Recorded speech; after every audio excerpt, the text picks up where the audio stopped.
the 3 World Trade Center towers in New York City on September 11th, 2001. This is 9/11 Freefall, and I'm Bernie Suarez, and I'm right here with Andy Steele, and I want to say one thing here. I am a truth activist and a leader, and by default, we are all leaders. We talked about this last week, Andy. I'm looking to be the change that I want to see in the world, and I know so are you, Andy. We are pursuing justice, liberty, and truth for both humanity, and more specifically, as far as this show is concerned, we are pursuing justice on behalf of Americans and the family members of the victims of 9/11. And Andy, welcome. I appreciate the opportunity to be here with you. What do we got going on today? Got a great guest coming on from Architects and Engineers for 9/11 Truth. Wayne Coste is going to be joining us and going over a lot of what he does for the organization, including the Netroots Nation activism that we were talking about last week. All right, and this is we want to welcome our audience listening to us on this show, and we appreciate your ears and your time, and we want to mention that this show, 9/11 Freefall, is the purpose of this show is to bring attention to 9/11 and the events of 9/11 and the science of 9/11, and an organization called Architects and Engineers that is at the plate, and they're swinging the ball, and they're going to bat for the truth of the science of 9/11. And we talked a lot about this last week, and we just maybe we'll talk a little bit more about it later.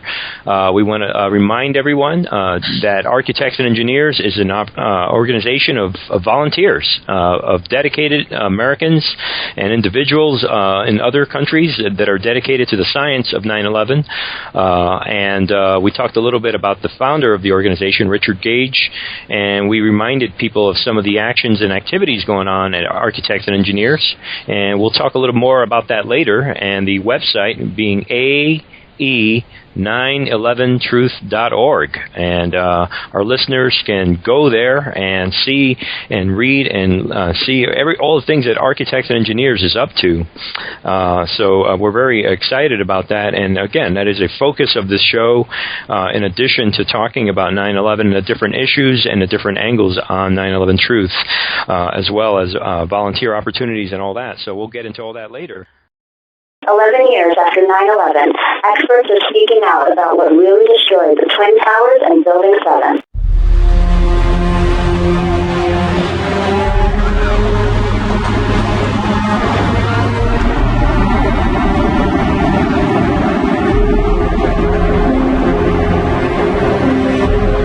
I don't want to be involved in conspiracy theories. There are lots of them. They can go on. We can speculate on that forever. What we really need to know is how those buildings came down. World Trade Center 7 collapsed because of fires fueled by office furnishings. It did not collapse from explosives or from fuel oil fires.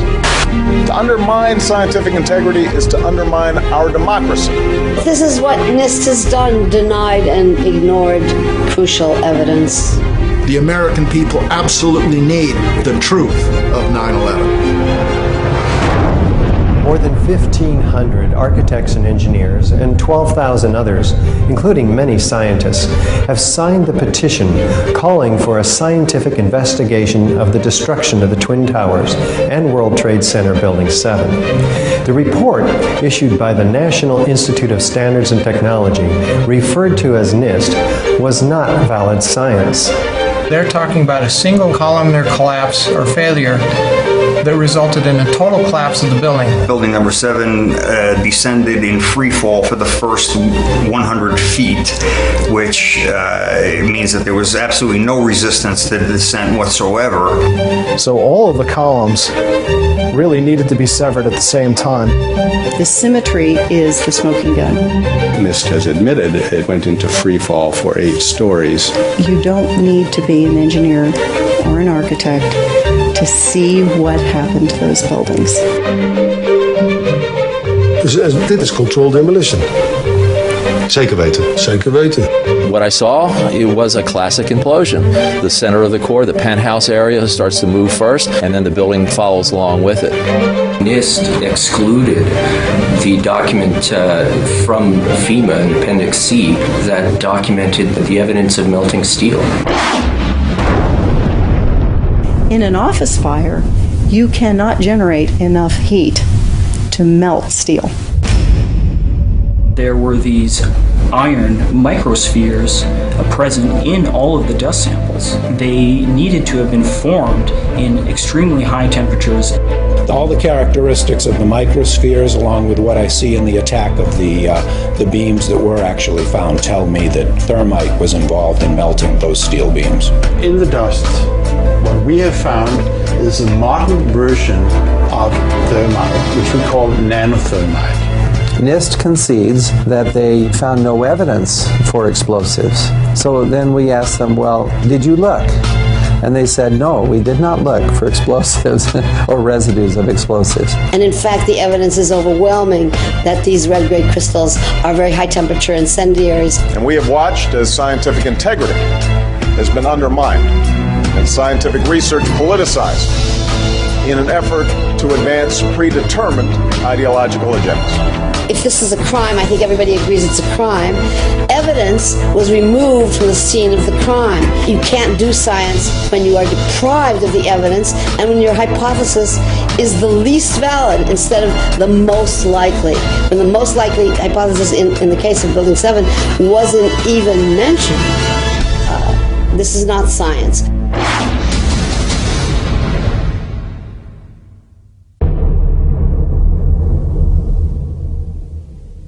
To locate your nearest screening of 9/11 explosive evidence, experts speak out and purchase tickets.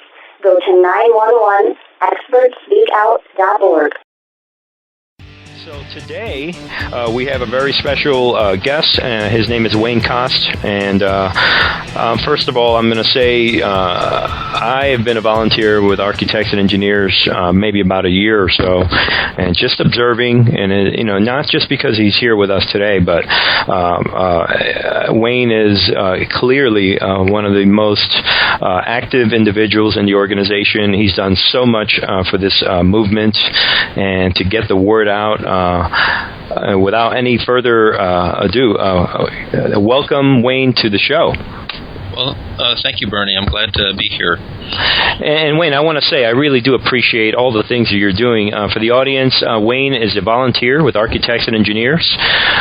He's a licensed engineer, electronics engineer in Michigan, and Wayne has at least 35 plus years of experience, and who knows what else. Wayne, tell us about yourself and what brought you into the truth movement of the 9/11 truth movement, and what brought you to Architects and Engineers as a volunteer?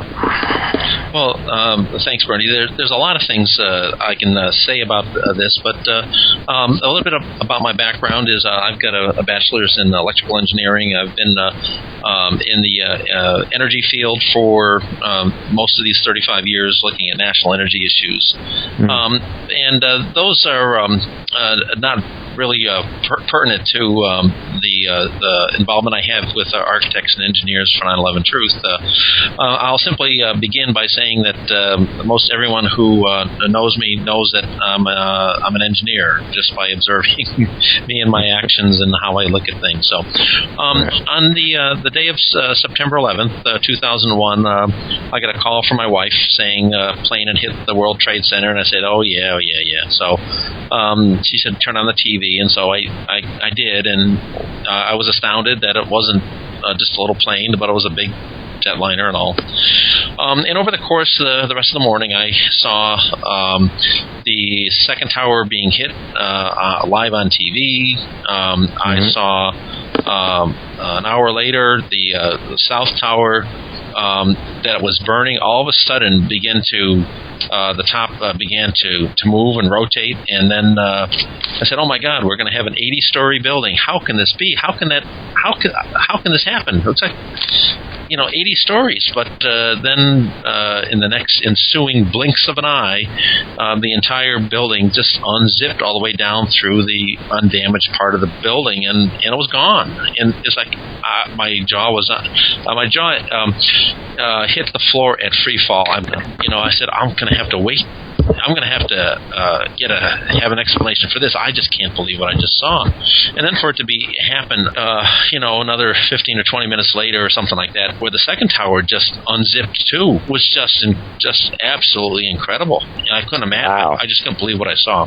That's amazing. And with the experience that you have with engineering, I can't only imagine what's going on in your mind as you're watching these videos on TV on that day, as was I, we all were. I don't have a background in engineering. I admit I'm one of many, many Americans that I sort of I just accepted it. I said, well, okay, a plane hit it, and it just I didn't question it at first. So it took me years and years to really wrap my head around this. I can only imagine what it was like for someone like yourself with this kind of experience with these buildings. Had you ever even imagined that this could happen, or in your training in your years? Well, of course not. This is not how buildings would fail due to gravity. But I want to point out that I too said, well, how did this happen? And I waited for the story to come out, and what came out was, wow, the top of the building was just so heavy, and the planes and the damage, and the heat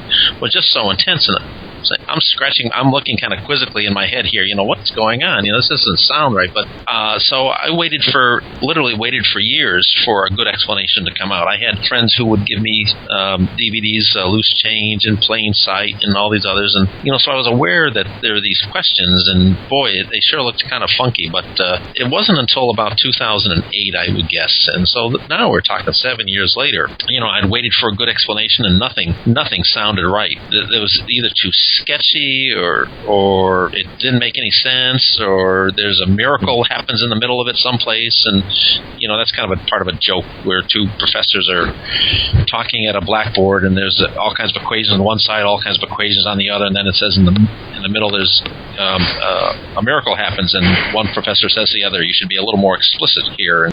So that's where that comes in. But so I took a look at so I kept waiting for what really caused all this to happen, because it didn't make any sense. So about 2007 or 2008, I heard that there's going to be a documentary shown in the neighboring city by an architect who was going to talk about how the buildings were built and how they came apart. And so I was really wanted to hear someone talk credibly about how the buildings were built, because I had watched these being built when I was younger. I was a teenager when they were nearly complete, and so I knew I waited with anticipation for them to be finished and to be filled up, because they were the pride of America. These weren't put up in a weekend by an overseas contractor, right? No, these are handmade and put together with real pride and shown off as many of the construction videos showed. Mm-hmm. So when I had the opportunity to see this, it was the earliest version of Richard Gage's documentary Blueprint for Truth, and it was pretty startling. Wow, and that's amazing. And one of the things, and I'll let Andy get in on this. One of the things that I'm hearing, Wayne and Andy, is that it sounds like myself when I saw some people told me that hey, this is not the way it went down. If you look at the story in terms of the media, how the media portrayed 9/11 and all the issues, and blaming the terrorists and the Muslims and all that, it wasn't myself until later around 2008, and I watched Loose Change, and that did it for me. But if I'm hearing you correctly, Wayne, it sounds like you saw some of these videos, but it's not until you actually are convinced with the science, and that's kind of, it sounds to me, is that correct? Well, when I even after I saw the Richard Gage early presentation documentary, there I picked up another DVD. It was called Improbable Collapse, and I think that was a Stephen Jones documentary. And he talks about in there these tiny iron spheres, which are the remnants of incendiaries. That's what it would likely have been. And he's showing you these things in them. That was a key piece of the information. And then about a year later, I heard that they were actually talking about these little red-gray chips that were in the dust, and that was the unexploded or loaded gun. And that pretty much put me over the edge. Now, even after I saw the Richard Gage Blueprint for Truth, I, like many other engineers, are really hard to convince. And I would say my controlled demolition-omometer, about 50%, even though there's no other explanation. But this is a really big issue. And if you're going to start saying these things, you better darn be sure that you got it right. So as I kept putting these other pieces in, my controlled demolition-omometer began to inch up from 50 to 60 to 70%. And it wasn't really until I didn't really get up to the 100% until I actually went on blogs and started to talk to people and having to explain to them what it is they saw, and you have to put it in your own words. And now I'm up to 100%, but it took a long time, and it was a slow moving meter or needle or indicator, whatever it was. But what piece of evidence was the most convincing to you as you went down this path? Well, the most important is the remnants of the incendiaries, the tiny iron spheres that aren't steel. They are iron. They have characteristics that have, if you're going to do forensic analysis of an arson site, this is the type of stuff that would be, you'd send people to, you'd convict them based on the evidence of this. But no one's even talking about it. And then as you kind of dug into it even more, you realize that the reports that have been put together they don't talk about anything you can observe.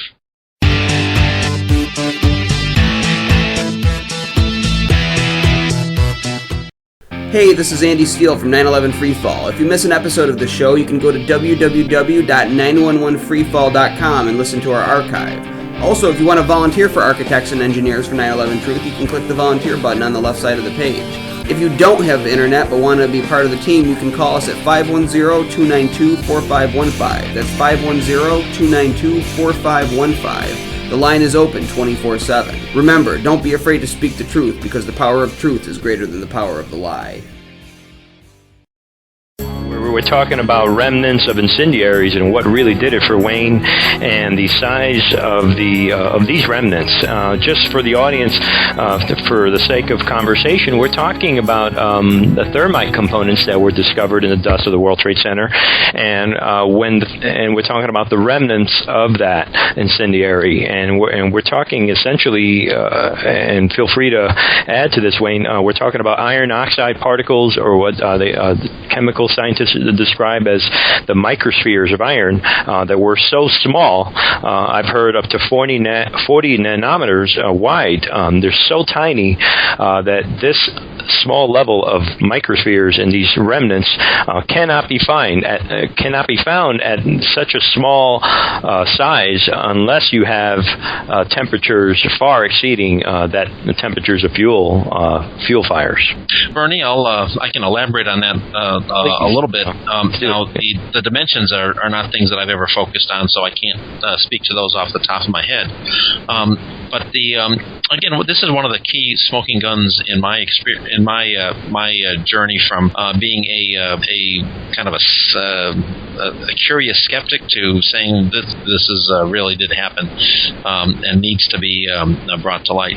The first thing that you have to know is that in the dust there's some little tiny red-gray chips, and if you take a look at the red layer, first of all, and the atomic structure of this stuff is that it's absolutely impossible for it to have been created by smashing things together, by a collapse, by anything happening within the destruction of the building. It had to be there initially, and in fact, people have described it like if you finding this material, this red-gray chip material, is kind of like finding an unlit match after the forest fire has gone through. It just isn't going to happen, right? So it's too reactive. It's too unstable to have gone through any kind of heat and remained intact. So looking at it through an electron microscope, you can see that it is a fine mix of iron oxide and aluminum platelets. And if you look at it using an X-ray energy dispersive spectroscopy, you'll see that those are the kind of things where you look at it and see the spikes at places like iron and oxygen and silicon and carbon and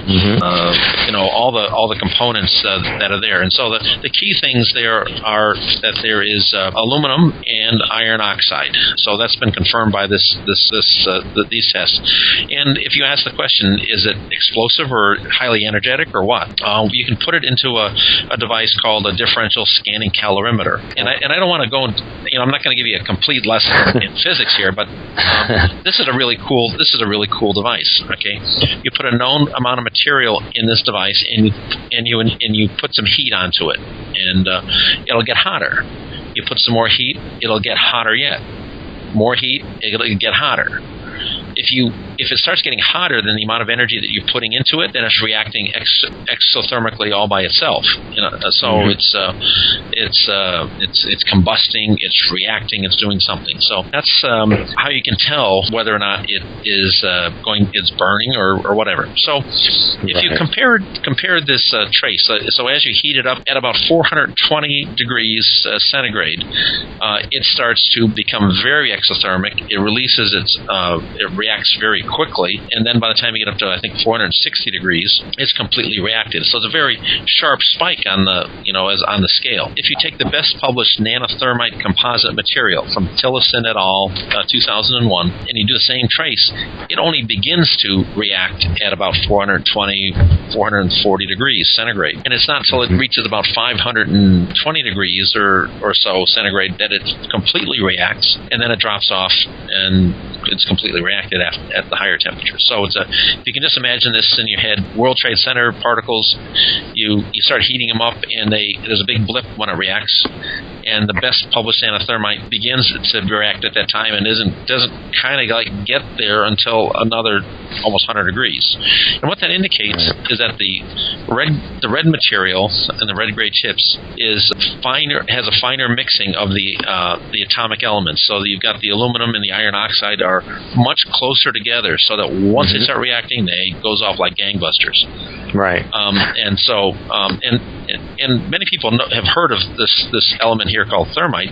It's what they use to when they make continuous railroad rails together. They take the two rails, they butt them together, they put this powder of aluminum and iron oxide together. They ignite it by heating it up, and once it gets heated up, it'll react. The aluminum will grab the oxygen molecule off the iron oxide, give you aluminum oxide smoke, and molten iron at 4,500 degrees Fahrenheit. So that's twice what you would need to melt steel, and that will then weld the two pieces of rail together, and then you just kind of like file it or grind it down, and you got a nice smooth, continuously welded rail together. So that's how many people know of this technology. It's been well known for a long time, but it's never been.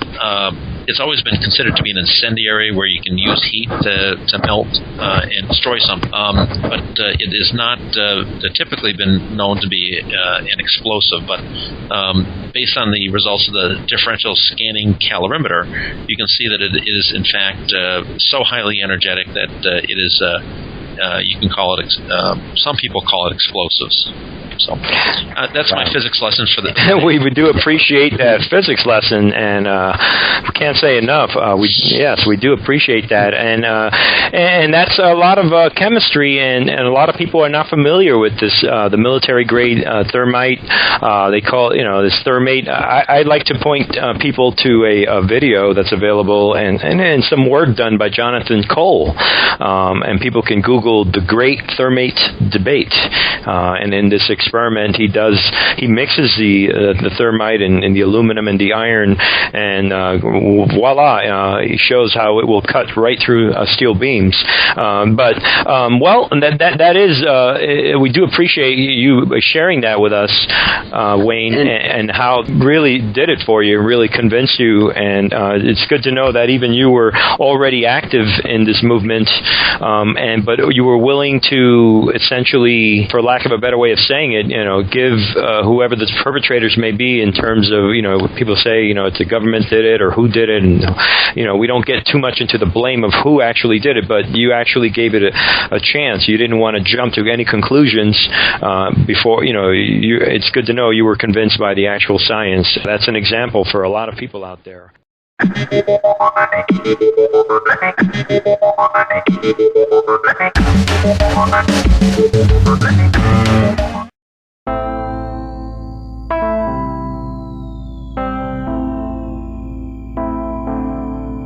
As clear as the evidence is for the destruction of Building 7 by explosives, the evidence is even more clear in the case of the Twin Towers. When you look at it with a new pair of glasses and looking at the forensic science-based evidence,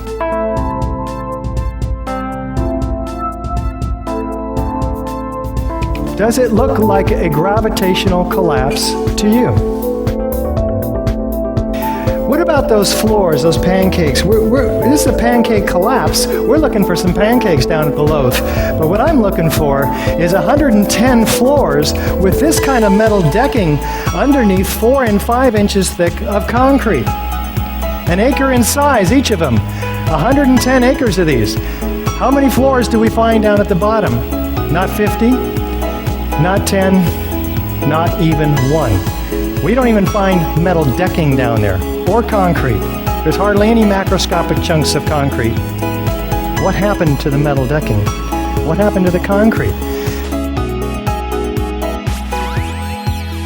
And this dust made it almost across to New Jersey, across the river.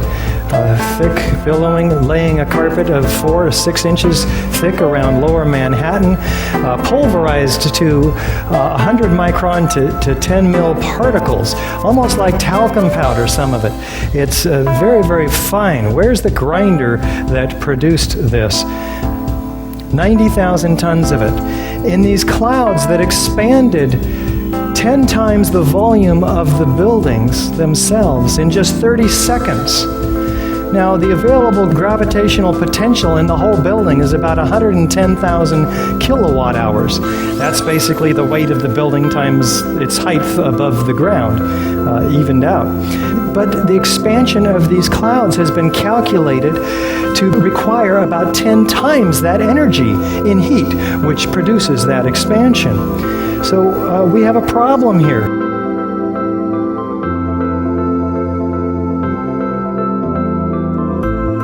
"700 bone fragments, a half an inch long, found on top of the skyscraper across the street." Think about that one. There were 2,749 victims, but only 300 whole bodies were found. 20,000 pieces of bodies found. 6,000 small enough to fit into a test tube.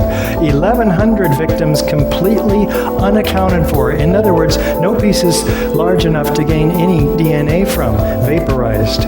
200 pieces were matched to one single person. Can fire and a gravitational collapse account for this massive pulverization of people?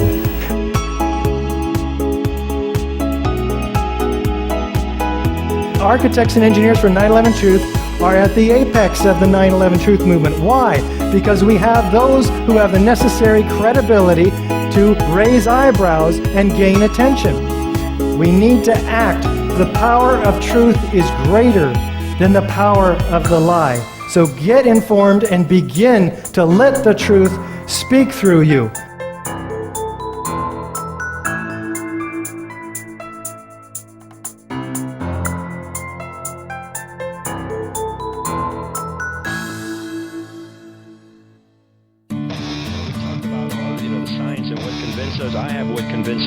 Obviously, we all do. But Wayne, ever since you've got past this point, we know that you've been obviously very active with architects and engineers. You want to tell us a little bit about when you got involved with architects and engineers, and maybe we'll get into some of the things that you're doing now after that. Tell us a little about that. Oh, certainly. This is, it's a really kind of an interesting story. And first of all, all, I had heard. After seeing this documentary in 2008, I thought I had signed the petition, but I hadn't. Then ultimately, I decided to actually, I went looking for my name. Said, well, when did I sign this thing? And it turned out I think I had started it but never finished it. So I went and completed it, and then I think it was like something like petition signer 986 or something like that. So getting close to 1,000. Then shortly thereafter, we had our 1,000th signature, architect and engineer who signed the petition, and then there was an announcement that there would be a press conference, and so press conference was going to highlight all the evidence and it was going to be a big deal. And as part of that, what they had tried to do was get press conferences at our congressional our congressional offices. I have, as part of some of the some other activities, I had gone to congressional offices, but usually as someone who just kind of tagged along with the more fluent person. Well, here I was going to have to be the more fluent person, and so that's a really kind of a different thing. So I wrestled really hard with, did I want to do this? I work, so in order for me to have done this, I would have to take a vacation day. It's not something I want to mix with my regular work. So I kept hemming and hawing about, do I want to take a day off? Do I want to take, do I really want to do this? And then I actually had to think about some things, and maybe for the rest of your listeners here, this would be a really kind of a germane topic. One of the things that brought me to this point was I have taught a class called Coming of Age at a church I belong to, and what the Coming of Age class does is it talks about, among many other things, who are our heroes. And the kids are just generally kind of nonviolent, have a nonviolent orientation or training, so they're basically really likely to say things like Gandhi and Martin Luther King and Jesus and and all those other people who have put the betterment of the world before their own personal convenience. So I had to, and then as part of that, we asked, well, who are your heroes today? That's part of the class, and usually it's like baseball pitchers and things like that. So, so I had to ask who my heroes were, and one of them was, this Richard Gage was, and it's because he's put a lot of personal effort to bring the truth out to people, and I'm convinced it's the truth, and I'm convinced he's had a real rough road of a trial by fire to test him. And so I said, if I can't take a day off to go to the congressional office to support this person that is trying to make a difference, I really don't have a good hero. So I went and I held 2 press conferences, one for my own congressional representative, and then we have another one in Hartford, John Larson. We had a press conference at his office. He wasn't there, but at any rate, we did read the statements and all that stuff and drop off materials. And actually, on the way down, as we're coming down to the elevator to leave, the door opens up and there's John Larson, and so I gave him literally the elevator speech. He listened, and then as the door is closing, he said, "But there was the planes and the fires and the door closed, and oh well, he wasn't going to do anything." But that, so you asked, how did I get involved? That was my first step, going to these congressional outreach or congressional offices and making a stand. And all the materials were ready. It was just a matter of me taking the time off and going and visiting with the people in the office, and then reading and getting a recorded statement of my talk. After that, I was invited by a public outreach team leader to maybe join some of the other events, and I was actually invited to the presenters team. So I joined that for a while, and then I kind of had my other set of interests, and so I'm doing a lot of things now. So what would you say is, because you've been doing this a little while, and from your experience, what do you think the biggest obstacle in getting this to not just solidify in people's heads, but make them, take action on it is? Well, the first thing, you have to get people to stop and have a thought, to actually stop. Turn off the voice inside your head saying planes, fire. That's what the media always tells you. And plus, there's a whole lot of other things that kind of tag along with that. Stop and look at and say, look at this stuff. I've run into so many people where you talk about it and they say, oh no, I can't talk about that. Can't go there. It's just too terrible. Really traumatized people who won't even stop to look at it, and they've been told what caused it, and they don't want to even think about the day itself, even though they will probably support the ramifications of it, such as the war in Afghanistan, the war in Iraq, the targeting and surveillance of Muslims. They'll go along with a lot of that stuff because someone has said that we need to do that because of 9/11. But the story is really just so much deeper. So to really answer to the question, what do you do to get people to pay attention? You just try to get them to stop. And I find the most effective thing that I can do to get people to stop and have a thought, or even listen, is the phrase and I use this at Netroots. You approach someone and you say, I'm a volunteer with a group called Architects and Engineers for 9/11 Truth. Did you know that there's almost 2,000 architects and engineers calling for corrections to fraudulent engineering reports about what happened on 9/11? That's almost 30,000 years of professional experience. Did you know that? And you have to almost get that, did you know that, in there the second time for them to actually hear it and pause and say, no, I didn't. And then they'll take a flyer. Absolutely, Wayne. And I just want to jump in here. We talk about convincing people. One thought that comes to mind while you're saying all that is that we are a sensational society. Our world is bombarded with entertainment and visual sensations. And that day, everyone saw the sensational planes crashing into these buildings and these sensational explosions. So it's easier for them to attribute that as the main cause of, even without any respect to the physics and to the actual evidence that we're talking about here. So when we talked earlier about the thermite and the thermate in the exothermic reactions and the remnants and the incendiaries, they don't see that. You try to show that to them and you show them the work of the scientists. It's almost like looking at the planes hitting the building is more sensational. It sticks to their heads a little more. So we seem to always be in this uphill battle to try and somehow make the truth of 9/11 appear more fun, or to make it feel better.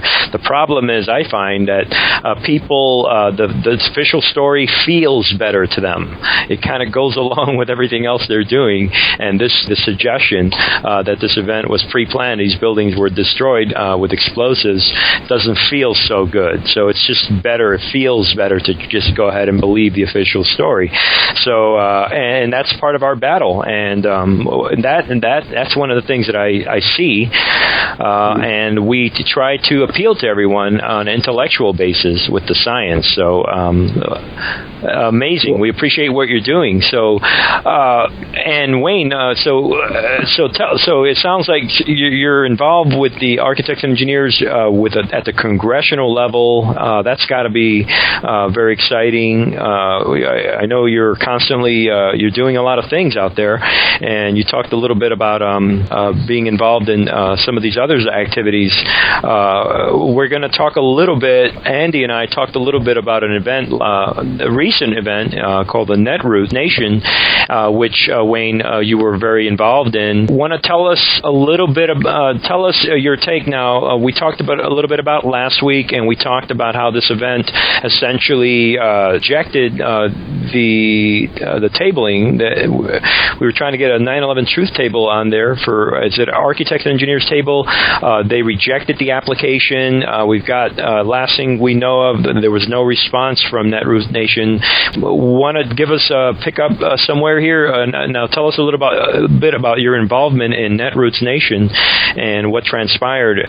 Okay, well, first let me step back. The Netroots Nation is a spinoff of something called Yearly Coast, which is a convention, a annual conference sponsored by a major blog called The Daily Coast that was really popular, and they've gotten a lot of speakers and a lot of credibility, or maybe not credibility, but a lot of prestige, credibility in their own circles, of course.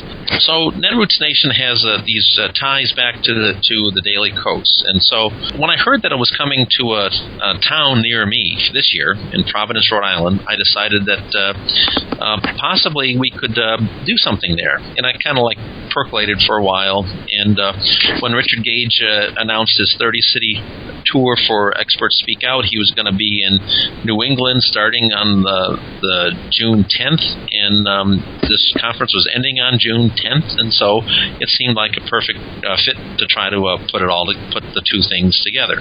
So I started looking more into Netroots Nation, and they would have about 2,500 people coming there.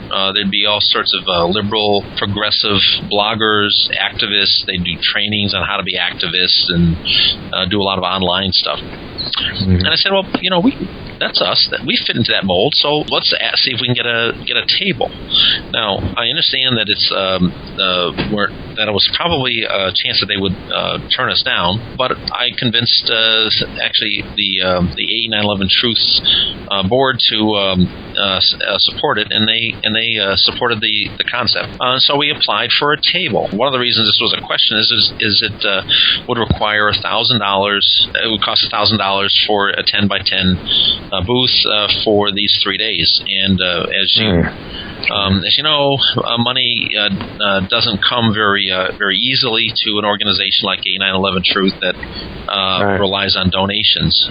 So what we thought we could do is fund this, maybe sell some DVDs of the Experts Speak Out, and some of us would contribute to whatever was left over for the bill for this. And so we did this, and we sent in the application, as you noted, and the response was very terse. The phrase actually is, this is what we got back, is, "I'm really sorry to be the bearer of bad news." This is from the exhibit manager. But we can't have you exhibit at Netroots Nation. When I passed this through our political channels, they vetoed it. So sorry you won't be able to join us in the hall. Well, I didn't like the tone. I didn't like the message, and then now, if I mind jumping in now, can you repeat that for us? They're referring to a political process within their organization. I guess so. I'll read it again. "I'm really sorry to be the bearer of bad news, but we can't have you exhibit at Netroots Nation. When I passed this through our political channels, they vetoed it. So sorry you won't be able to join us in the hall." Fashion, then? It was a politically motivated idea or decision. Let's step back a little bit further here. Netroots, there was actually an article in the Wall Street Journal from maybe a year prior to this, when Netroots was, I think, in Chicago, and one of the attendees there was a right-wing blogger, and he would go and put people on camera, and the Wall Street Journal article was talking about how annoying this guy was. And so apparently what they have tried to institute is some way of making it a place where people can be free to talk about what's important to them. I wanted to speak about something that was important to me, but they didn't want to let us in. Unbelievable. It's their place. So, and they made this particular decision. So just to follow up, I wanted to go through the story here a little bit more, because there's a little more to it here. So I responded back to the exhibit manager, Karen, and then we said, well, maybe you don't know who we are, because all we sent you was our name. So here's what so I wrote a letter, and you can find it up on our website that we set up for this event. And once they didn't let us in, called letthearchitectsin.org. let-the-architects-in.org. In there, you can find the correspondence we had with the board of directors, which includes this letter. And the letter says, well, maybe you didn't know who we are. This is who we are. We're a bunch of architects and engineers who believe the laws of physics apply every day. We're in some other stuff, and then we're in the middle of a 30-city screening of new documentary developed at a grassroots level, and we requested reconsideration. So now that we told you who we are, how this fits into what we want to do, can you reconsider it? And the response we got back from that was, I'm sorry, I only do fundraising. I have no more information. So so how do you approach the institution? The next thing we did is we wrote a letter not to the fundraiser or the exhibit manager, whoever Karen is. So we wrote it to a letter to the board of directors saying, well, we asked for reconsideration. Here's attachment 1, which is the letter. Has this. Maybe you don't know who we are. Again, this is who we are. We're in the middle of the screening of these documentaries. We'd like we would like a reconsideration, and we recognize that you don't have to let us in, but we're envisioning a campaign called "Let the Architects In" to try to persuade you to let us in. And then we sent that to all the board of directors. And I know for a fact that within about 3 hours of sending that out to them, that the letter was looked at by about 20 times, so they'd seen it. And then because in there I referenced a survey we did for the United National Anti-War Conference saying 40% of the people are with us, 50% of the people don't know key evidence, so that's why we need to do outreach. And almost nobody agrees with the official story, by the way. And I categorize the people who didn't have any information. Now, let me clarify here. You're saying that of the people that you interact with to get to the Power Circle Society, that almost everyone agrees with the official story, or they don't? At a previous conference we went to, for an anti-war conference, 40% were aware of our evidence and were kind of on board with us. Half the people, so that's 40%. Another 50%, broadly speaking, didn't know much about the information, and so they were either didn't answer the questions or clicked or checked don't know. And only a small fraction of the people, less than 10%, basically agreed with the official story. Wow. Now, this is a handout questionnaire that people are filling out? Well, this is one that I would actually hand to people and wait for them to fill it out. There was 13 questions. But the whole point was I had referenced this survey saying that half the people are going to be with us and the other half are missing the information, and we can do outreach to them. That would be a good thing, I thought. So a few days after I sent the letter to the board of directors, I sent another. I'm doing this by Twitter. I'm doing another Twitter message to all of them with the survey. Oh, just in case you wanted to follow up on the survey data I had, here it is. And a few people looked at that. And then there was no response still. And then the last time I contacted the board of directors directly, I said, well, we've set up this website. We haven't publicized it yet, and so it was the let-the-architects-in.org webpage. And, 3 or 4 people looked at it after I sent that Twitter out there. And so, again, I said, you don't want to blindside people, so I want to let you know what we're going to be doing. So, but we really want an exhibit table.